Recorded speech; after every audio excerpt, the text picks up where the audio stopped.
안녕하십니까. 12월 31일 산업뉴스입니다. 출산이나 육아 등의 이유로 경력 단절을 겪는 기혼 여성들에 대한 사회적 관심이 필요하다는 목소리가 높습니다. 고학력자가 많은 R&D 분야의 경우 재취업이 어려워 무엇보다 정책적 보완이 더 필요해 보입니다. 보도에 강신일 기자입니다. 두 아이의 엄마이자 대학 연구원인 워킹맘 이경미 씨. 일본의 한 대학 연구원으로 있던 2년 전 둘째 출산으로 일을 그만둬야 했던 이 씨는 우여곡절 끝에 올가을 다시 제자리를 찾았습니다. 쉬울 것만 같았던 재취업은 경력 단절이라는 벽에 가로막혀 기약 없는 기다림이었습니다. 면접에서 떨어지고 아니면 뭐 서류조차도 통과도 못하고 한 거의 6개월 정도 뭐 원서 쓰고 애 재워놓고 원서 쓰고 뭐 면접 연습하고 했는데도 돌아오는 건 불합격 그런 것밖에 없더라고요. 그래서 정말 이대로 주저앉아야 되나 되게 고민을 많이 했어요. 출산 후 3년 반의 긴 시간을 극복하고 한국여성과학기술인 지원센터의 경력 복귀 사업을 통해 현업에 복귀한 조윤정 씨. 취업 조건인 논문 수에서 막혀 어려움을 겪었지만 취업에 성공한 지금은 기대감으로 가득 차 있습니다. 막상 취업을 하려고 해도 좋은 데도 없고 이제 이력서를 넣을 자신도 없었는데요. 유재돼서 그 과학 여성인들의 경력 단절 돕는 프로그램이 있어서 참여하게 됐거든요. 그래서 최대 3년 동안 그 프로그램 안에서 연구를 하면서 실적을 쌓아서 더 좋은 곳으로 취직할 수 있는 이런 기회를 가지게 됐습니다. 통계청에 따르면 연구개발 분야에서 남녀의 연령별 경제활동 참가율은 결혼 정년기인 20대 후반을 기점으로 크게 차이가 나고 이후 좁혀지지 않습니다. 기혼 여성의 경우 고학력자인데다 취업 조건이 까다롭기 때문인데 오히려 복귀 후 더 성과를 내는 경우가 많아 경력 단절 문제를 시급히 해결해야 한다는 목소리가 높습니다. 10개월 만에 학술지 논문 게재가 18편이고요. 그다음에 국제학술지도 11편이나 되고, 그다음에 특허 출원이 6건, 학술대회 논문 발표가 61건 등으로 1인당 1년이 안 돼서 평균 한 2편이 넘는 탁월한 연구 성과를 낸 것이죠.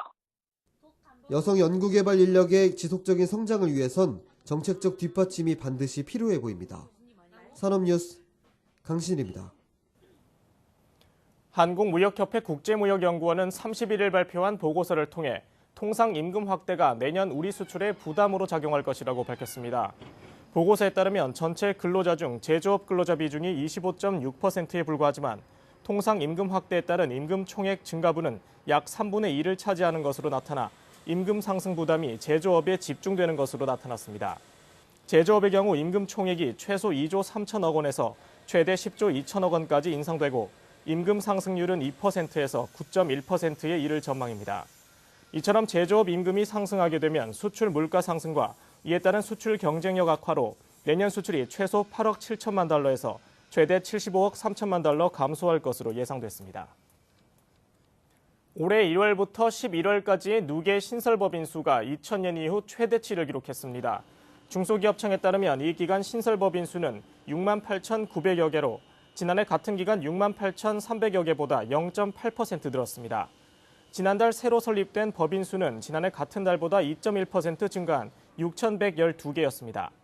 업종별로는 전년 동월 대비 제조업과 건설업은 증가하고 서비스업은 소폭 감소한 것으로 나타났습니다. 정부가 자동차와 항공, 조선 등 주력 산업의 부가가치를 끌어올리기 위해 대형 중장기 임베디드 소프트웨어 과제를 대거 추진하기로 했습니다. 이를 위해 중소기업을 위한 100대 핵심 소프트웨어 플랫폼을 개발하고 다양한 교육 프로그램을 개설해 고급 인재를 양성할 계획입니다. 산업통상자원부는 지난 30일 이 같은 내용을 골자로 하는 임베디드 소프트웨어의 융합을 통한 주력 산업 고도화 전략을 발표했습니다. 연구개발 지원 강화와 고급 인재 양성, 건강한 생태계 조성을 위한 종합계획이 담겼습니다. 이어서 주요 산업 단신입니다. 지난 30일 원엔 환율이 5년여 만에 900원대로 떨어져 심리적 저지선인 1000원선이 붕괴됨에 따라 향후 수출 경쟁력 등에 어떤 영향을 미칠지 국내 산업계가 촉각을 곤두세우고 있습니다.